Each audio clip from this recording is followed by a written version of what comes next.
এই কি গো, বলছি আমি একটু বাজারে যাব সংসারে কিছু কেনাকাটার জন্য, টাকা দাও। তুমি এখন বাজারে যাবা? তো কতক্ষণ লাগবে মোটামুটি তোমার বাজারে গেলে? ওই 4-5 ঘন্টা। 4-5 ঘন্টা? এ নাও, এটাতে তুমি একটা শাড়ি কিনবা। হ্যাঁ, শাড়ি কিনবো? আচ্ছা। আর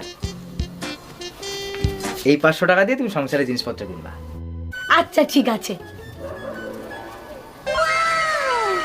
4-5 ঘন্টা। এইবার শিবুদার বউর একটা ফোন করব।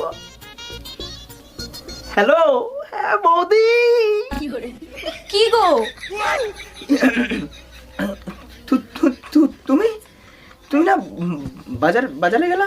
আমি না ভুলে গেছি। কি কি ভুলে গেছো তুমি? কোন 500 টাকাটা দিয়ে শাড়ি কিনবো আর কোন 500 টাকা দিয়ে সংসারের জিনিস কিনবো একবার বলি দাও না।